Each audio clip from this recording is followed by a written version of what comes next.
Hello, everyone. Welcome back to TradeBlocked, brought to you by Club Fantasy. Uh, Hope you're all doing wonderful this evening. I am your host, Dustin. You can find me at FFDustyDog. Joining me is my co-host, Joel, at the Joel Wirth on Twitter. Joel, how are you doing this evening? Doing good. How is it? How is it Thursday already? I mean, it seems. Is it just me, or is this week just like flown by? It's crazy. It really has. It has, and I feel like every week from every day from now until the expo is just going to go by a little bit I know. quicker. Until like the 2 days before, and then it's just going to drag to a crawl because we all want to be there. But yeah, I Exactly. agree. This Exactly. week has been funny. Actually, at work today, I thought it was Friday for a little while, which was a real disappointment. See, I thought it felt like Wednesday today for me. It's like, oh man, we got a show Oh, tonight. So, yeah, good stuff.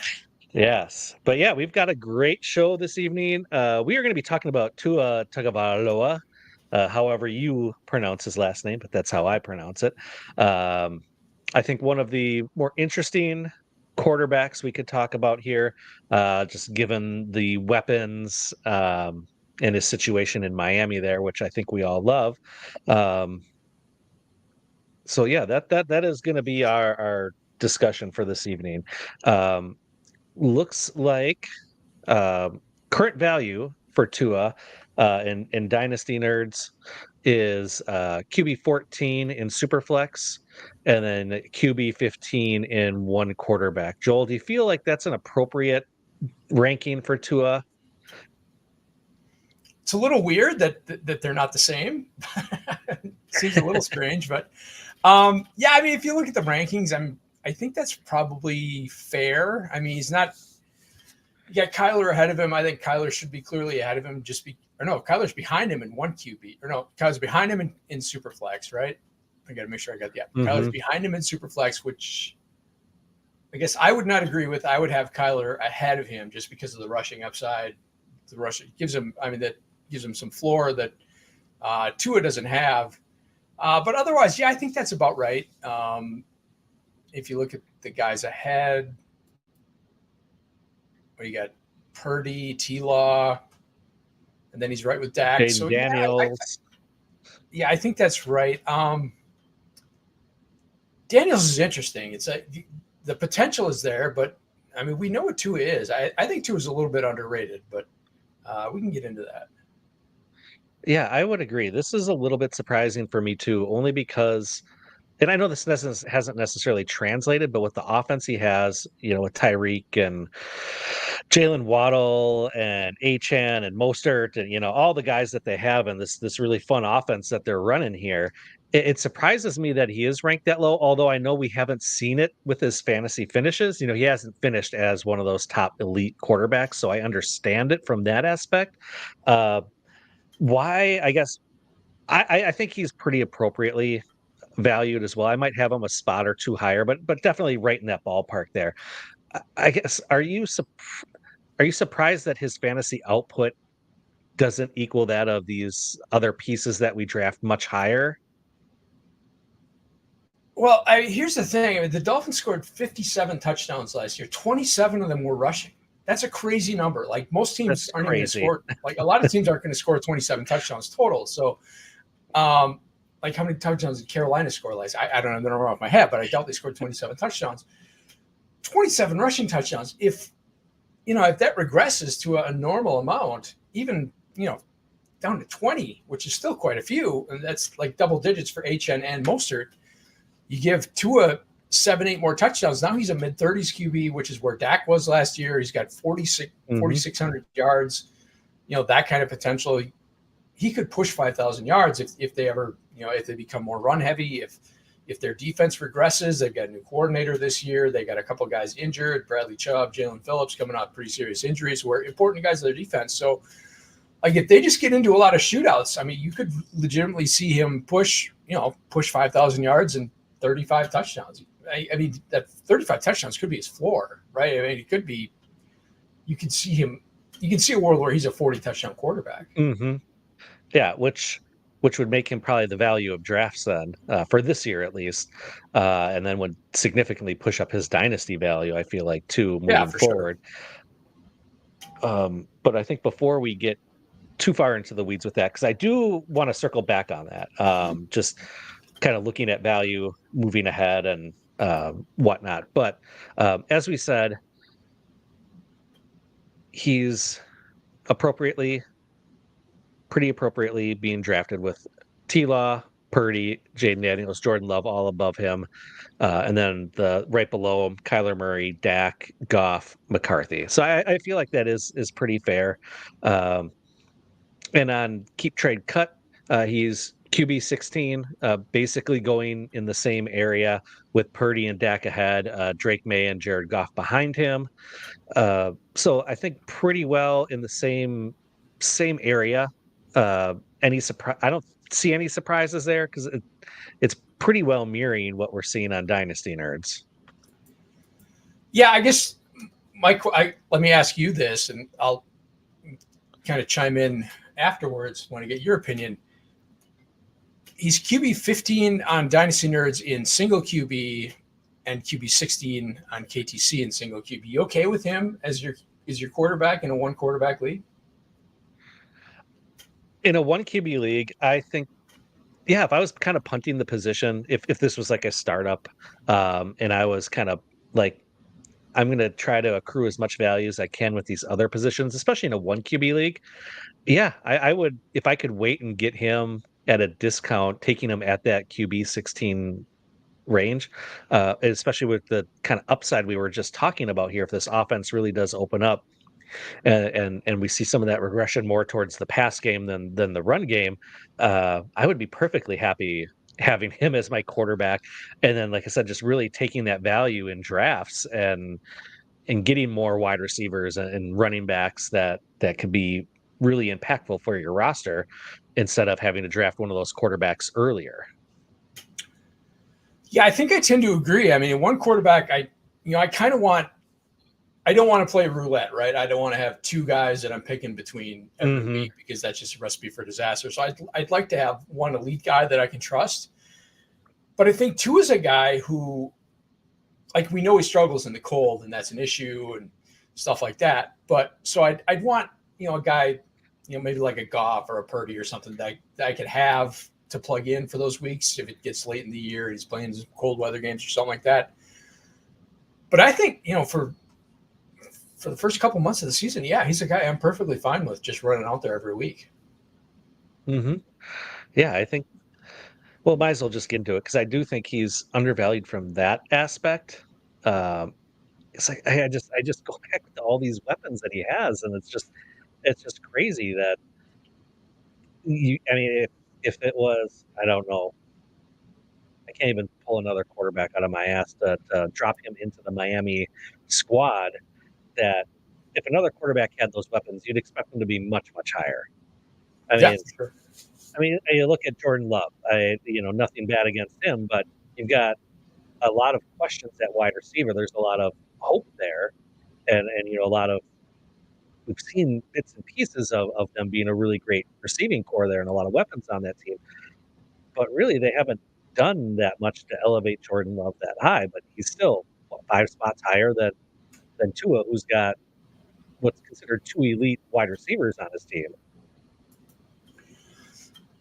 Yeah, I think the comparison that I would make is really Brock Purdy, in that I think Tua is a more talented quarterback than Purdy, but they're in very similar offenses with both that both have a ton of skill position talent around them, and kind of the downside is that they have kind of elite backs behind them. Tua's got Achane, Purdy's got McCaffrey. So you do have, there's going to be some games where, they don't have any rushing upside, and it just becomes, like we said, a rushing touchdown game. And so the zero floor is real, but I don't know why there's a difference between Tua and Purdy. I would prefer Tua over Purdy myself. Yeah, they're pretty close for me. I'd take one or the other. Wouldn't really matter a whole lot. Yeah, they're close. Now, do you think it's not like a tier, but if I had to take one between the two, I would take Tua over Purdy. Yeah. Now, do you think maybe his value is being a little bit deflated here, just with outstanding concerns about his health. You know, he had all those concussions a couple seasons ago. Do you think people are still have that in the back of their minds, like, hey, maybe it's just one hit and he's done, and I just don't trust it? Yeah, I think that's fair to an extent, but he's shown that he can make it through a season intact. He's last year he was doing the whatever taekwondo or whatever judo or kung fu, whatever he was doing to kind of learn how to fall better, and that's important, right? You got to learn if you've got an issue. It's kind of the Christian Watson thing. He's got a hamstring issue. He's got an imbalance. You've got to address the reason, the root causes for those issues. So that's important that he's doing that. So that's a good thing. I honestly, I think it's just the real life Tua concerns are just kind of bleeding over into fantasy, and that everybody shits on him because he's not a great road quarterback. Whatever, he has the problems in the cold. He's not. Maybe he hasn't lived up to his draft capital, and that he was in the same draft with Herbert and Burrow, and kind of both guys. Those guys are considered elite, and he's kind of like. And honestly, Jordan Love has probably passed him just as a real life quarterback as well from that same draft class. So. Yeah, I kind of think the real life evaluations have kind of bled over into fantasy, and that's probably holding his value kind of artificially down a little bit. Yeah, and it's too bad that happens, but it happens every day. We see it every day. Some sort of, especially this time of year, some sort of news breaks about a receiver, quarterback, whatever, and people take that as gospel, and bleeds over into how they plan their season or construct their rosters. And yeah, we see it all the time. So it shouldn't be surprising, but it is. Yeah, I mean it's really it's a profit opportunity if you think about it. If people are down on him for the wrong reasons, then and you can acquire him for a cost that's kind of below what his production would suggest, then that's a buying opportunity. And speaking of that, now we've talked about value as far as where he is in relation to his peers of other quarterbacks. But say we're talking trades and just pick value here. Do you think a single first gets it done in a super flex league? Let's say mid to late. I think so. Right? If I needed a quarterback, I kind of have a hard time looking at that because most of my teams are I build around quarterbacks, so most of my teams have quarterbacks. But yeah, again, when we talked about how these picks translated, the 106 was like Drake May, Rome Odunze, AJ McCarthy, something like that. I would take Tua over any of those guys. So if I needed a quarterback, yeah, I would easily pay a mid first for him. Okay, so that is fair value then. I had a feeling that's where it would be, and that's about the limit I would pay. But I know sometimes with my trades, I tend to lowball a little bit. So I just wanted to make sure I was actually right for once in my valuation here. So question in the chat here from Jamie, if you're building your roster, you're drafting, would you back up Tua with Mike White, just given concerns, or is that just overkill? I mean, I'm okay with rostering Mike White, but if Mike White was getting starts, I would just try to immediately trade him. I don't want to ever have to start Mike White. So yeah, I mean, in a super flex, I think every number 2 quarterback should probably be rostered just because they're going to have trade value, just because of that contingent value. If an injury ever happens, then somebody's going to be looking for a quarterback, and you can move him for something, whether it's a second, a third, something like that. But you can always so he's probably worth a roster spot, but yeah, he's not someone I would ever want to have to start. Okay, fair enough. I mean, Dynasty, yeah, it's worth stashing them on your roster. I mean, in redraft, I mean, depending on the waiver wire, and yeah, true. So yeah. Okay, so the big news here is that he's on the last year of his contract here, and they're actively trying to sign him. Do you think he's going to get signed to one of these blockbuster, like high-end deals, or is he going to be a little bit more middle of the pack? And I know, we've had some big deals earlier this offseason. I know there's a couple other quarterbacks that are trying to get deals done here before the season starts. Jordan Love being one of them. He's in a sit in practice right now. Uh, so do you think the Dolphins are going to get a deal done before the season starts here, or are they going to let it slide and take their chances come free agency, basically end of the season? Yeah, he's on. So he's on his 5th year extension. So yeah, I mean, they could always you can play the Kirk Cousins franchise tag game, but nobody really wants to do that. So Hmm. I think they're waiting for Jordan Love's deal to get done. I think they want to see what Love's going to get. But I think Tua wants to see what Love's going to get most of all, because I think Love's going to reset the market the way that this thing is stretching out. I do think that Love is going to become the highest paid quarterback in the league when this is all said and done. Whether it's 4 years, 5 years, how much of that is guaranteed, I think that's where that's kind of the sticking points right now. But yeah, I think they're going to have to pay him at least. Like I think if they're thinking they can get him for something in the 40s, I don't think that's going to happen. I think he's going to have to be low 50s per year. Which is scary. It's crazy that the contracts are getting that high. But I mean, if you think like the salary cap has gone up, the salary cap went Hmm. up 13.5 mil this year. That's quite a bit. It's going to go up again next year. So like the Daniel Jones, that $40 million a year for an average to below, that doesn't exist anymore, right? If you have someone you Hmm. consider even a possible long-term starter, they have to get above 45 per year. So I think that it's just the landscape has changed so much. Now you got Trevor Lawrence, who obviously was the number 1 overall pick, but hasn't really been an elite player in the league to this point. He's made a playoff game. Hmm. He won a playoff game, made one playoff, but right now he's the highest paid quarterback in the league. So tied with Burrow basically. But so, yeah, I mean, these guys, what's your plan B, right? I mean, that becomes the alternative. Yeah. What's Yeah. your, that's what Dallas is dealing with Dak is what's your plan B? Hmm. Dak wants 60 million. And I'm sure they don't want to pay that, but are you going to go into a weak quarterback draft next year? Are you going to go to free agency Yeah. and trade for Baker Mayfield? I mean, what's your plan B?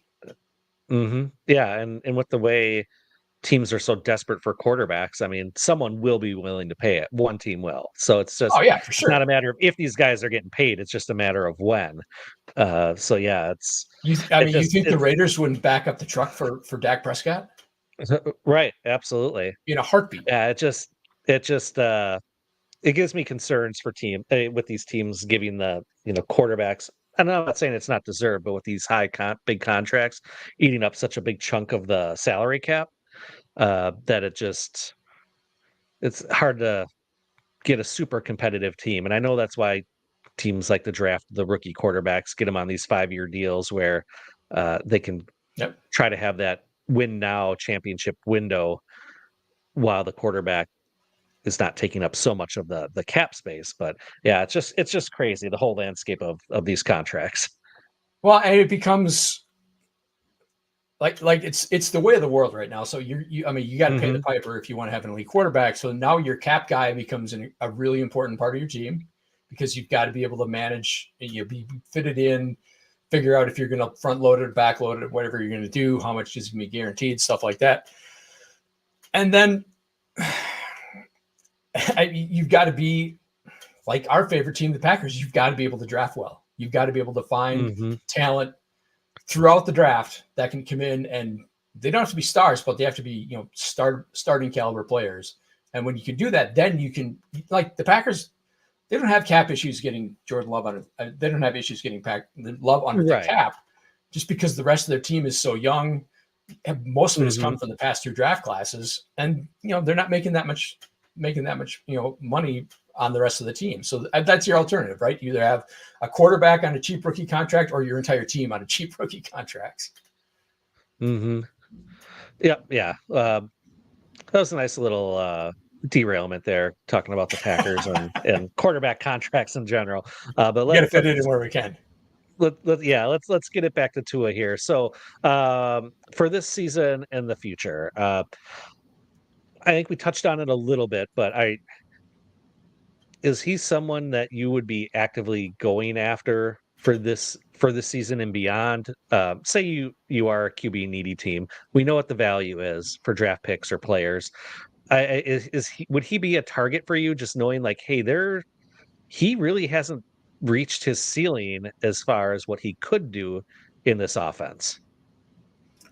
Yeah, I think so. I mean, if you're okay with the Brock Purdy, Dak Prescott type, like if you're not shooting for the moon, you're not going after a Lamar or Hurts, something like that. If you're not willing to pay the price to go up that high, then yeah, in that second tier of guys that I think you can affordably get. Yeah, I'm definitely going after, and I want to go after him now, like before Tyreek goes away. I want to get as much Tua with Tyreek as I can. And I like Jalen Waddle a ton. We talked about him before, but I want both those guys on the roster, and I want this, to be a very pass-heavy offense. While they have both those guys in tow. Mm-hmm. So we know for sure that Tyreek is staying for 2 more seasons here through the 2025 season, right? So you got 2 years. What about beyond that? And I know we don't look super far beyond like a 2 to 3 year window with a lot of players here, but Tua is young. He'll be around for quite a while. Is looking beyond kind of like the Tyreek, and I know we're really projecting past that point. Still comfortable with him, if it was just Waddle, and obviously they'd bring in someone else, whether it was via the draft or free agency. But after Tyreek leaves and that kind of dynamic duo is gone, would you still be comfortable having him as your QB2?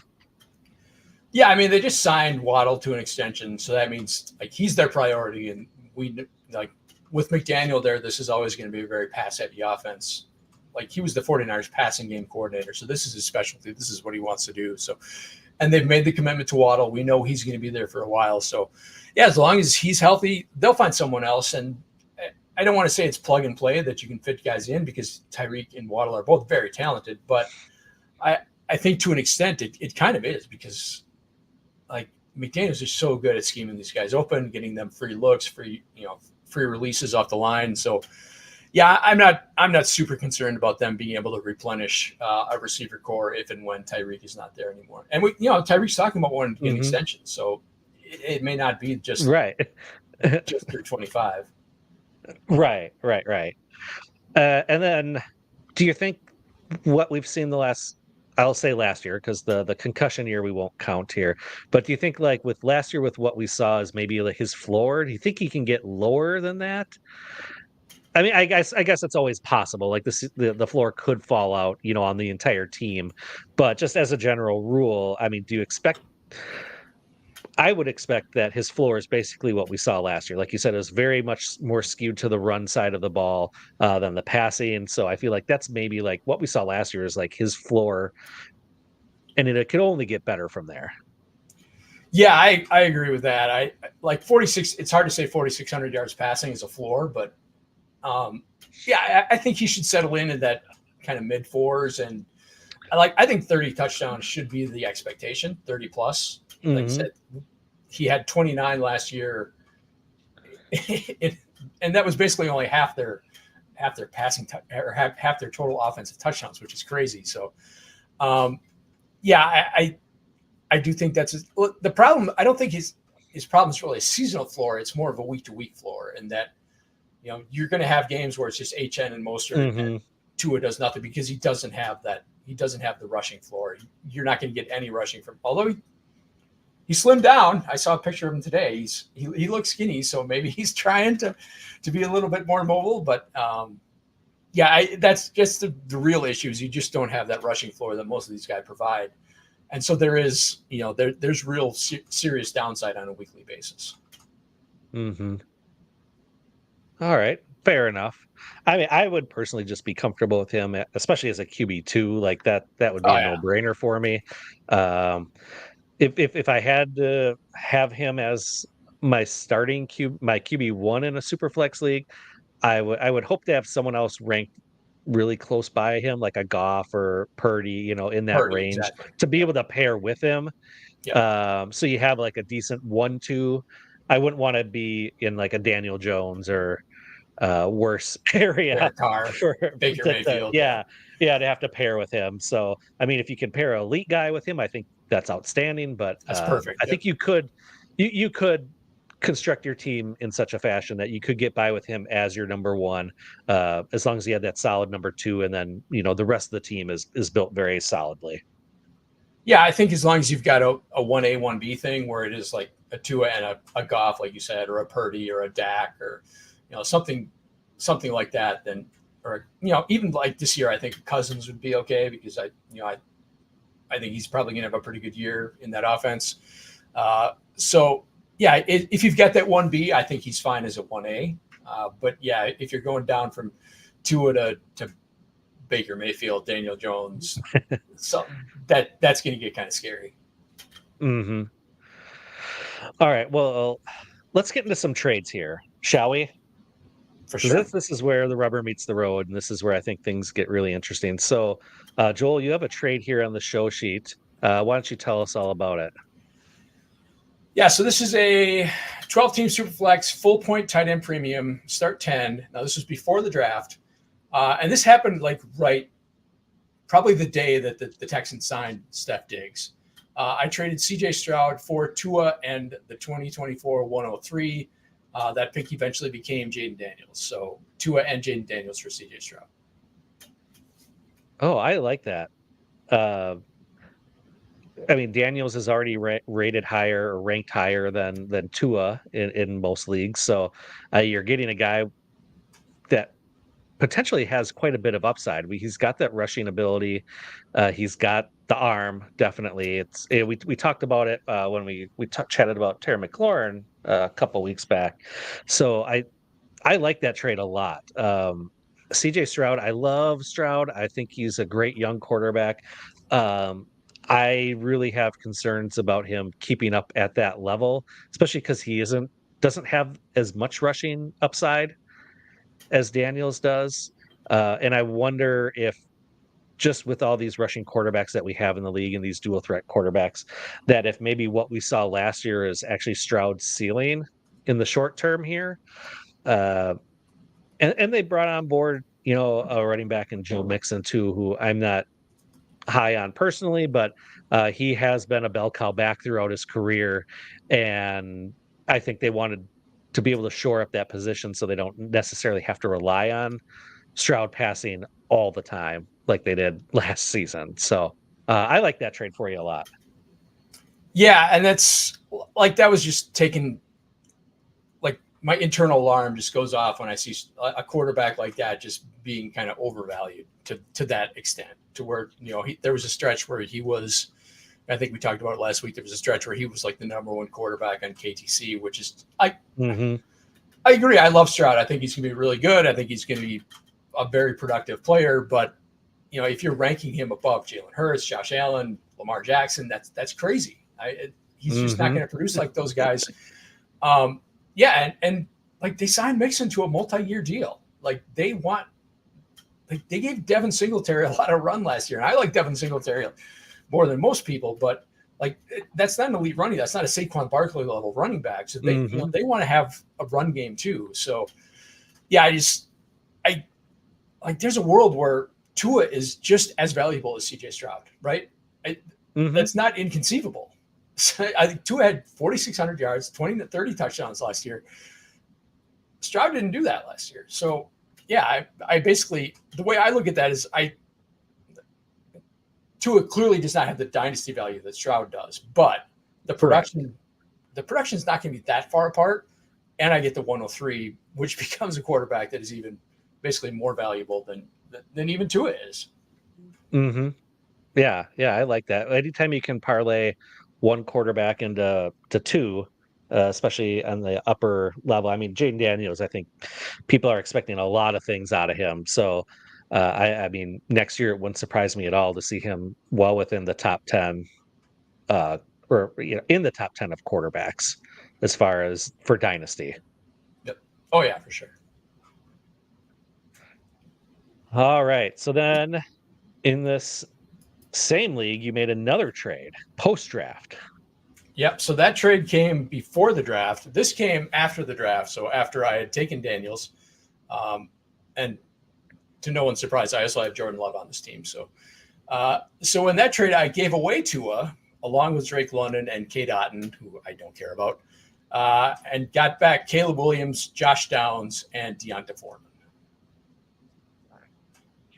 So this was basically cashing in Tua and London to get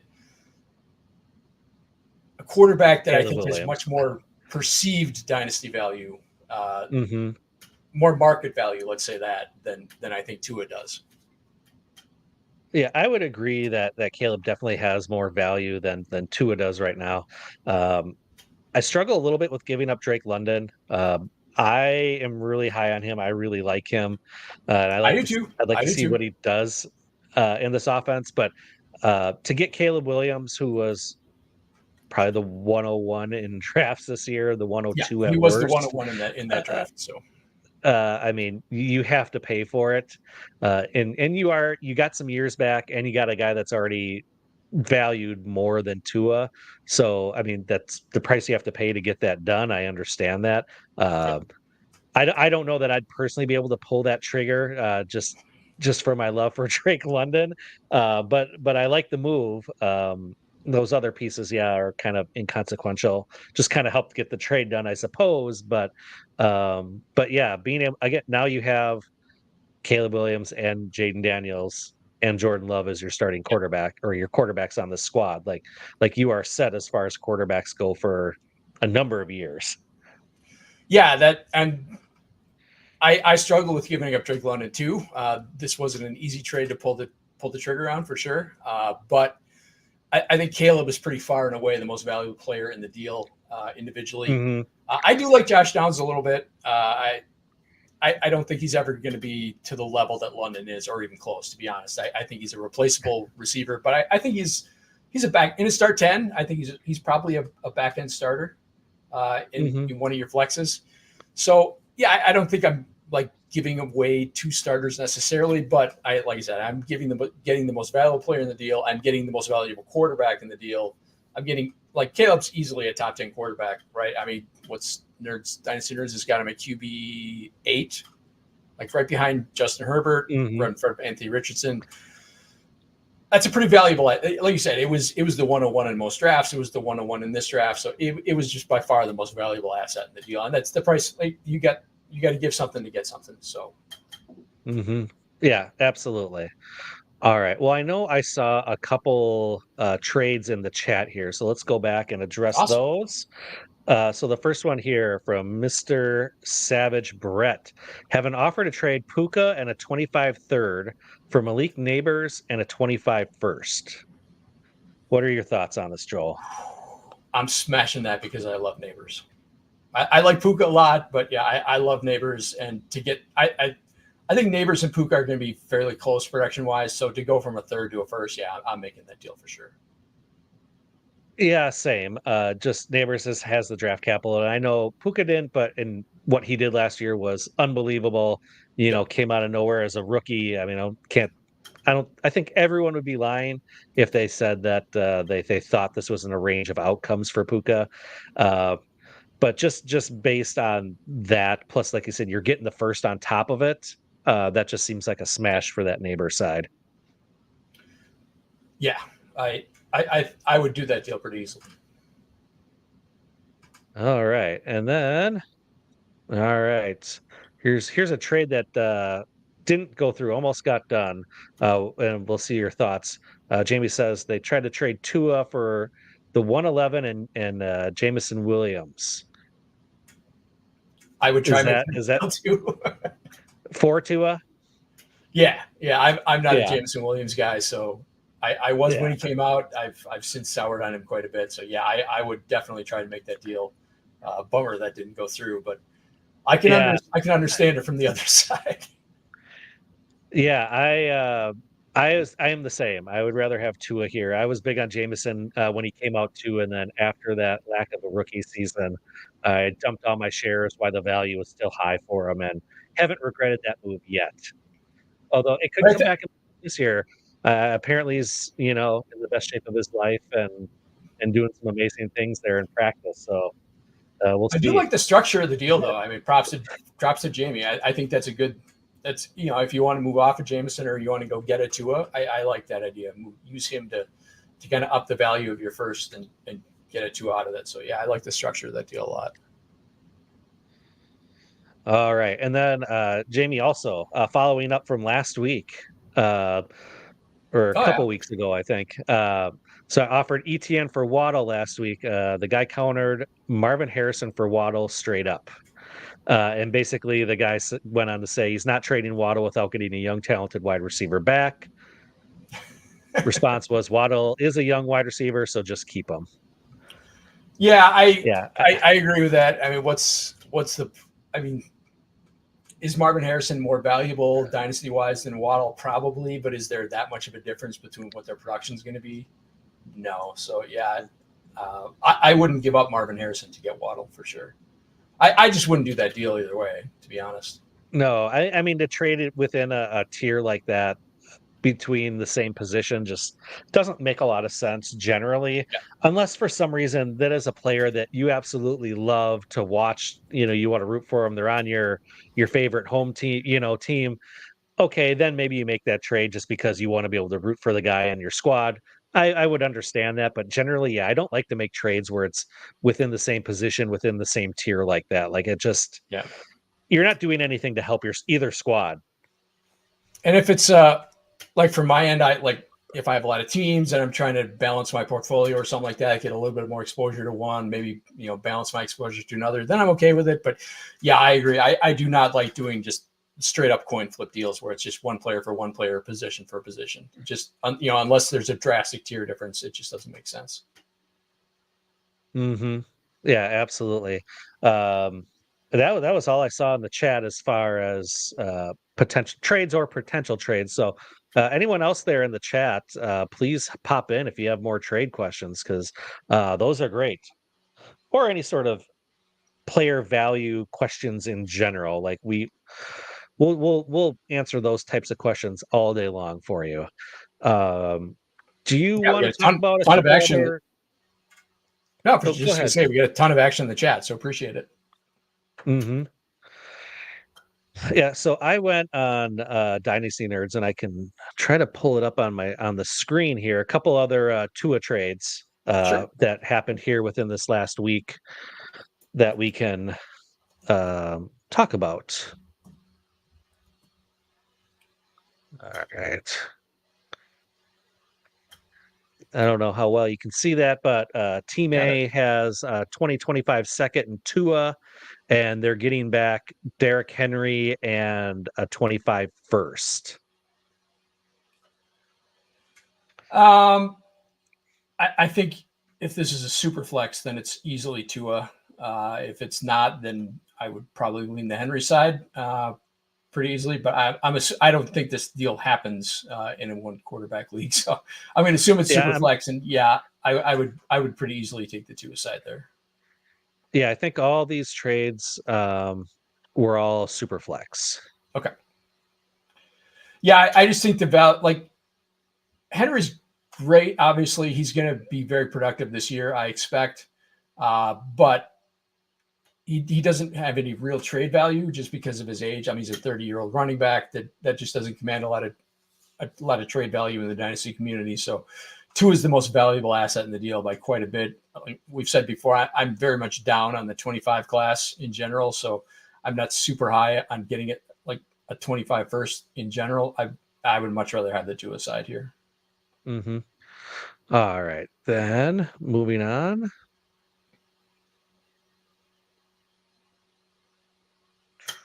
To the next one here. All right, so this one, Team A gets Darius Slayton and Tua. Team B gets Jerry Jeudy, Quentin Johnston, and JJ McCarthy. So you can just cross off Slayton and Jeudy and Johnson because I don't care about any of those. So this is Tua for JJ McCarthy, and I would much rather have Tua. Same. Yeah, all those other pieces are kind of garbage. I still have Yep. hope for Quentin Johnston that he does something. That it was just not the right fit last year with that coaching staff and that scheme. Not a ton of hope, but I do have a little hope. But that wouldn't change the equation for me at all. I'd still take the Tua side on that one. Yeah, I think it's pretty obvious that they were not using him correctly. But when you look at Quint, you have to look what's the ceiling. Like I think it's pretty obvious that there's not an elite ceiling here. So the best you can hope for is that maybe he become the most likely outcome is that he probably becomes another Jerry Jeudy, and that he's just a first round guy who's always going to struggle to live up to that draft capital. Yep. All right. All right. Two more here.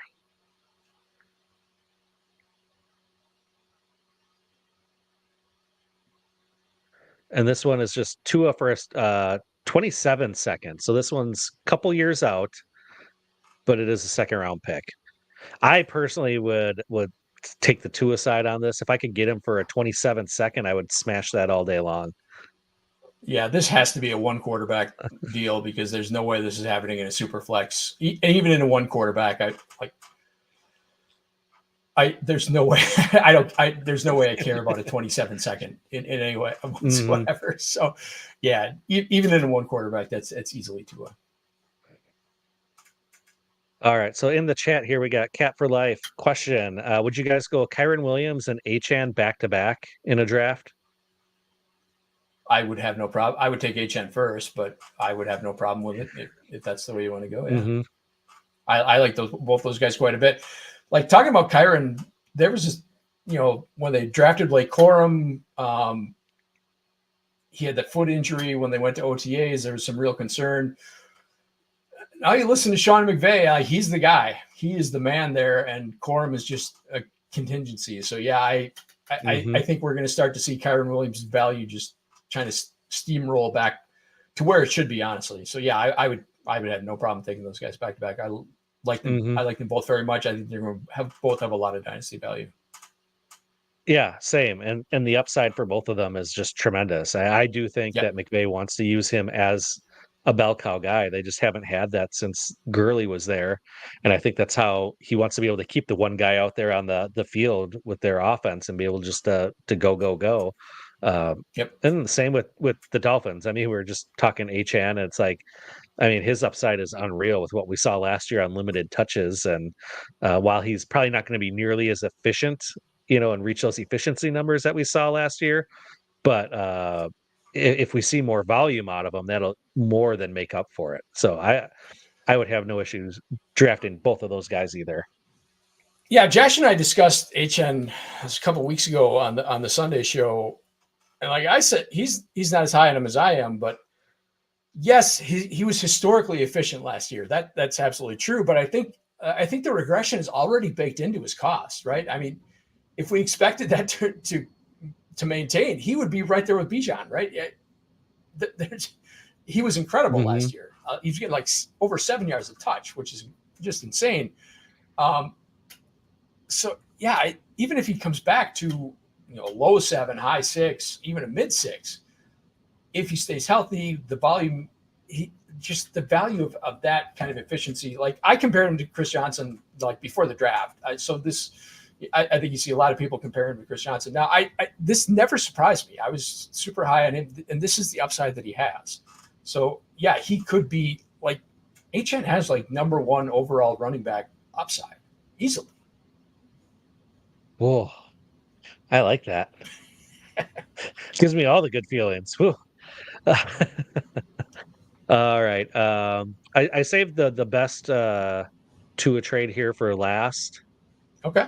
Number 1 here. So this is a big trade.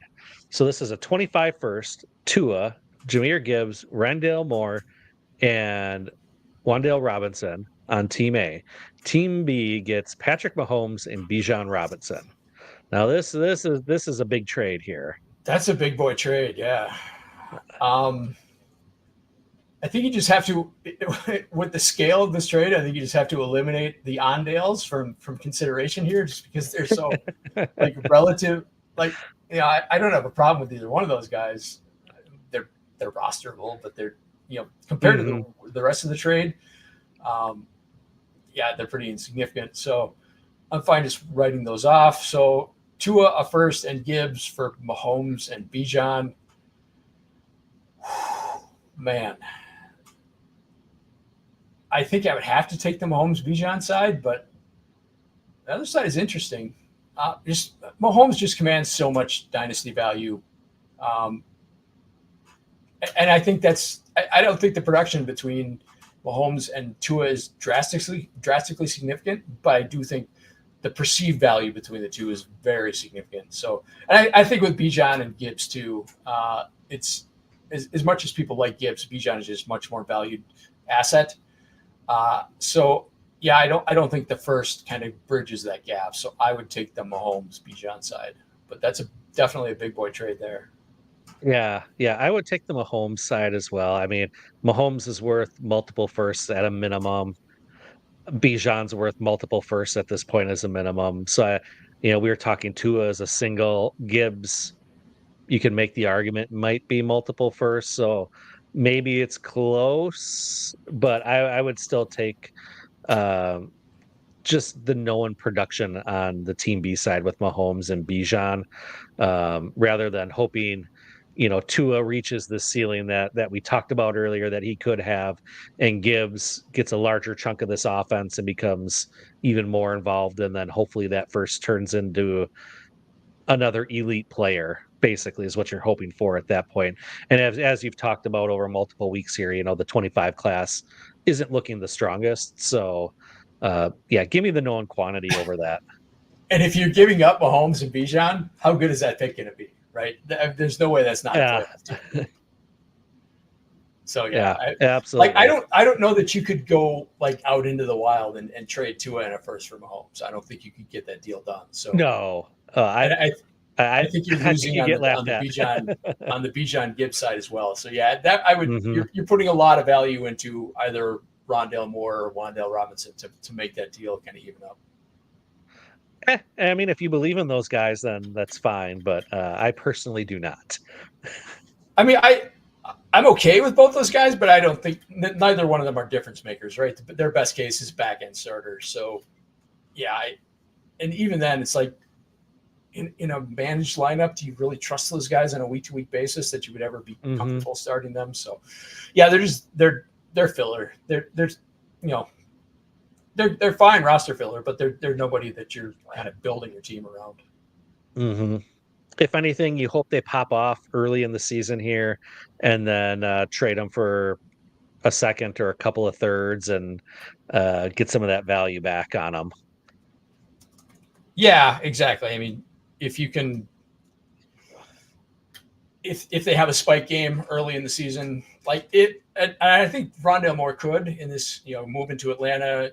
He's probably going to play the Tutu Atwell role in that offense, which isn't like great, but like we've seen Tutu Atwell, what's he like 5'6", something like that. We've seen him have like big games. So, Rondale Moore's 5'7", and he's 200 pounds instead of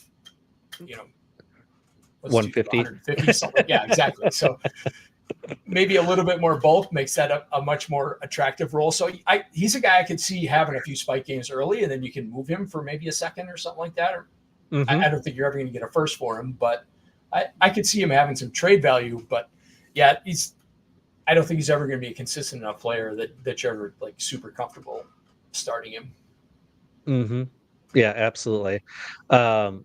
Joel, and I just realized we haven't given proper due to our sponsor here at Dynasty Nerds. We've been talking about them all episode, looking at their super flex values, the GM tool. So let's take a moment to give our sponsor here their shine. Do you want to take your Dynasty team to a championship? Do you want to stack championships for years to come? Then you need to hear about Club Fantasy's newest partnership, Dynasty Nerds. Dynasty Nerds is one of the most trusted sources for both Dynasty advice and Dynasty tools. Their Nerd Score helps identify rookies with high ceilings and longevity to keep you in contention for years. And if you're looking for film on incoming rookies, then look no further than their all-22 film room. They even have a Dynasty trade calculator that can help you find values throughout the season and better understand how to value players across an ever-changing landscape. And these are just a few of the tools that they offer. Head to dynastynerds.com to see for yourself. Choose one of their subscription plans, and at checkout, enter the code CLUBFANTASY, one word, to save 15% on your subscription. Once again, go to dynastynerds.com and use promo code CLUBFANTASY to get 15% off at dynastynerds.com.